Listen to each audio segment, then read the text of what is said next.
No episódio de hoje, a gente vai conhecer a vida e a história de um cientista real. Por isso a gente veio aqui hoje no Instituto de Física e Química para conhecer o laboratório do Fábio Lisboa.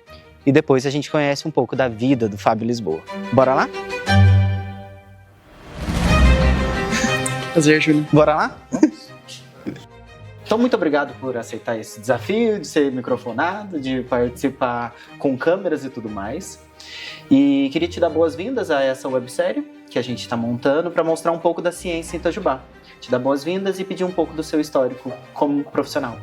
Eu que agradeço o convite, né? Participar da websérie, né? Para mim, primeira vez, né?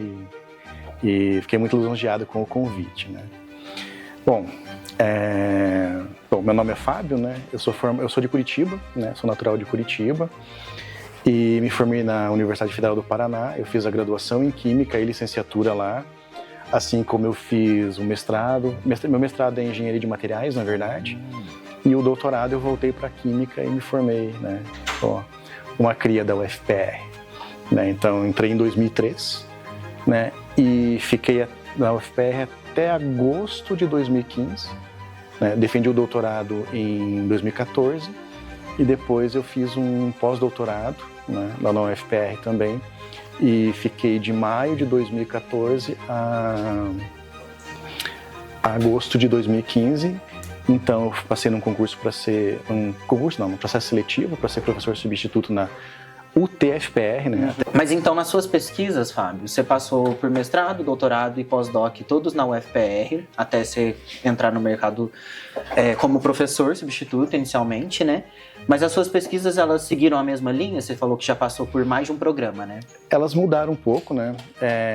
Eu entrei, por exemplo, na minha graduação, eu trabalhei no laboratório de bioinorgânica e catálise. Uhum. Então, o nosso foco era produzir espécies que imitassem, né, catalisadores de meio biológico, né, metaloenzimas, por exemplo, né.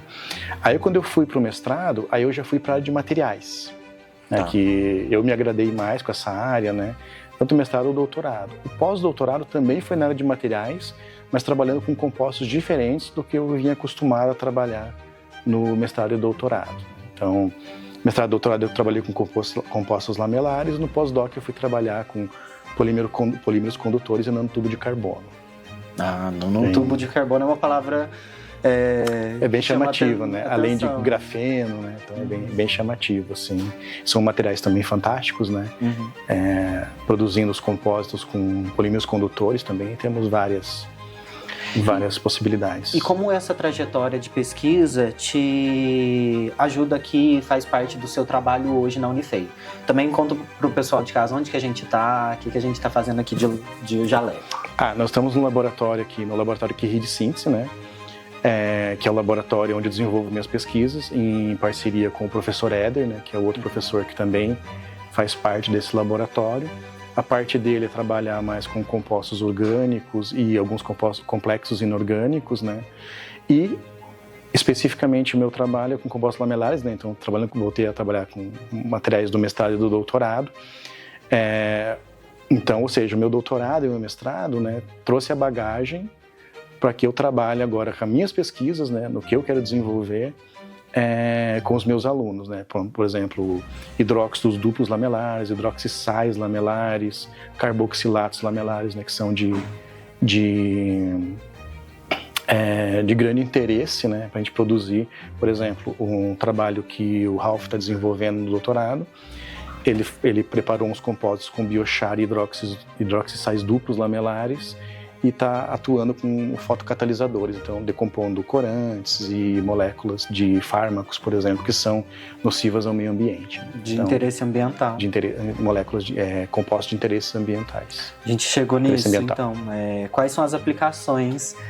A química, ela é uma ciência básica, mas ela vai se complexificando, vai chegando em outros tomadores de decisão e vai se complexificando enquanto tecnologia mesmo. Uhum. Qual que seria a aplicação desse trabalho na sociedade? Então, você já começou a falar nessa questão ambiental. Sim, então, nós temos linhas diferentes, né? São com compostos lamelares, mas tem essas linhas diferentes. O Ralph, por exemplo, tem essa produção de um material que é de interesse de remoção, né, para fazer um tratamento de água de rio, por exemplo, onde você vai ter fármacos, corantes, moléculas que podem ser prejudiciais para o meio ambiente. Então o nosso intuito é remover e degradar esse material de uma forma que não seja mais nocivo para o meio ambiente, né? Fazendo uma purificação da água, por exemplo.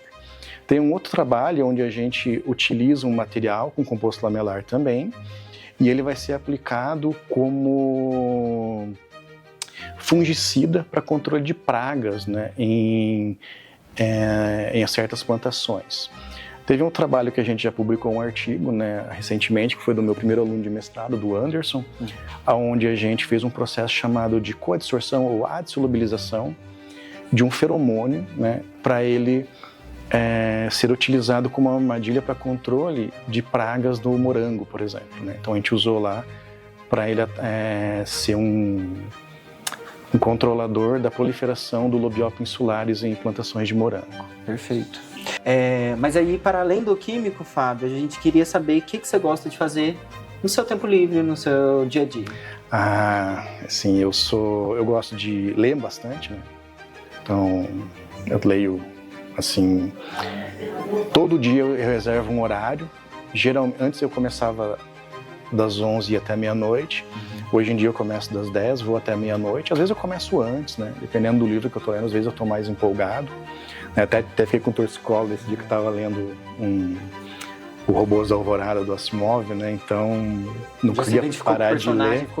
Fiquei meio quebradinho assim. Fiquei meio torto assim, mas já acabei terminando ele, que estava no final, assim, começou a ficar bem envolvente a história. Coleciono HQs, né? Coleciono camisas de futebol. Gosto de jogar futebol, apesar de não estar podendo, né?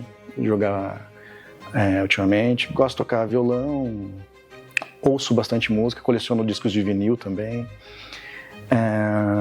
Que mais? Jogos de videogame não jogo mais, né? Mas sempre gostei, né? Quando era mais novo, assim, passava horas jogando, porque nós tínhamos um videogame que era de um amigo, ele rodava a casa de todo mundo, né? Naquela época era mais difícil, né? Nos anos 90 ali, a gente começou a jogar num Sega Saturn. E como eu sempre fui ruim em jogos assim de luta, de corrida, eu sempre ficava em último e aquilo me irritava demais, então eu migrei para jogar os jogos que tinha que resolver puzzles, coisas assim. Então, Tomb Raider, Resident Evil, na época assim, eu adorava jogar, são os meus jogos que eu mais adoro. Então tenho um Play 1 em casa ainda, né? Então eles se injuriavam lá com algumas fases e deixavam na minha casa, eu passava as fases. E naquela época você já tinha internet, mas no Brasil não era tão acessível, né? Então não é que nem você vai dar um Google ali e pronto. A gente esperava sair, por exemplo, os detonados da Pro Games, da Ação Games, da Nintendo, e às vezes não saía, né? Então eu desenvolvi muito o meu inglês a partir dos jogos de videogame. Hoje em dia o pessoal coloca ali, escolhe a língua, né? Eu acho absurdo isso, que ajuda, absurdo não, mas ajuda você. Totalmente diferente. Totalmente, você pode, a gente se obrigava, né? Eu jogava videogame com o dicionário de inglês do lado, né? E ficava lendo porque por exemplo, o Resident Evil, tudo que você precisa fazer está dentro do jogo, né? As orientações, então você não precisa de revista, né? E aí a gente pegava lá e lia tudo, e aí ficava um tempão traduzindo, né? E aí foi desenvolvendo, né?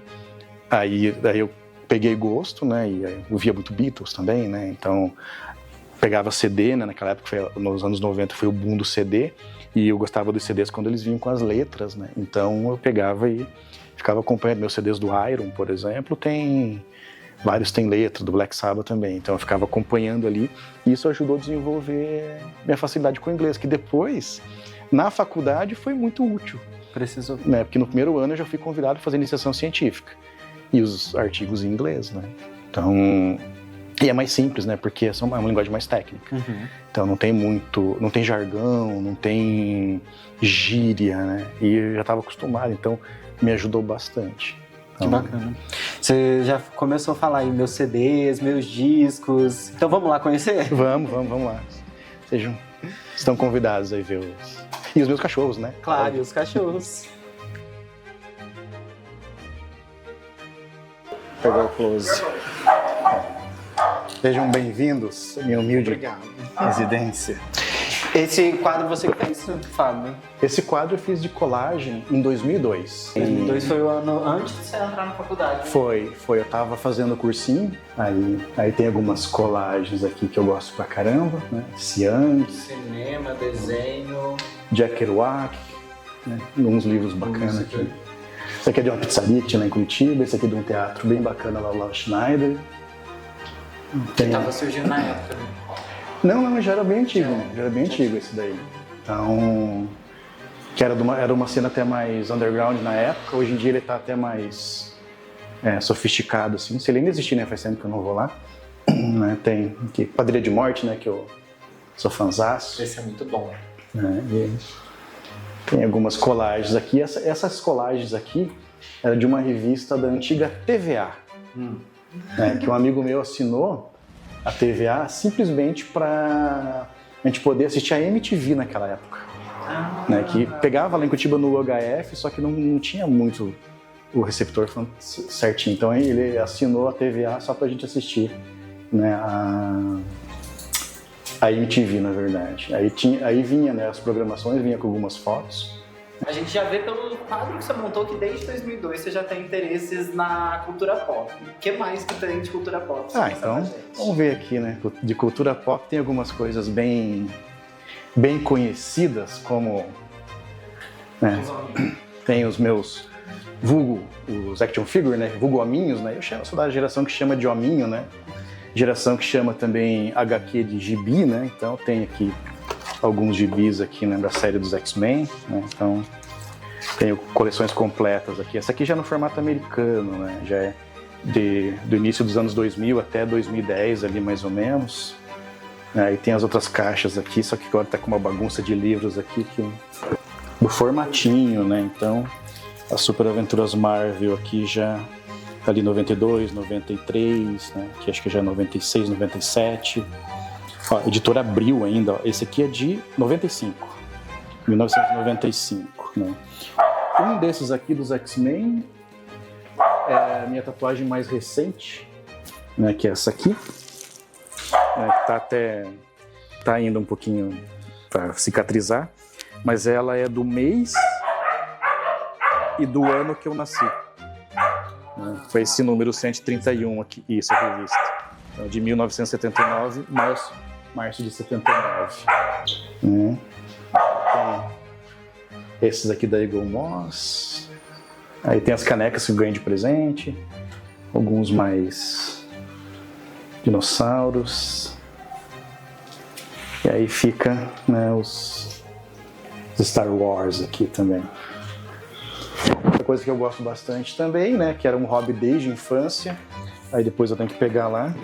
Mas são meus times de botão, né? Então eu joguei muito botão, né, quando eu era mais novinho. Acordava cedo, ia pra casa de um amigo meu, e jogava de umas 8 até meio-dia, mais ou menos, e à tarde ia pra escola. Né? Então eu jogava bastante. Esse aqui é o segundo quadro que eu fiz de colagem. Esse, na verdade, eu fiz em comemoração àquele. Porque esse quadro eu fiz em 2022. Olha só, 20 anos. 20 anos depois daquele eu fiz. E olha só que engraçado, eu achei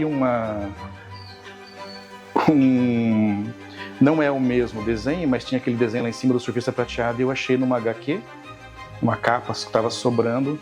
A ideia fica bem a mesma, né? Porque tem questões políticas, tem questões de histórias, tem dos filmes, né? Aqui eu peguei do Beleza Americana também, que foi um filme bem emblemático da época, né?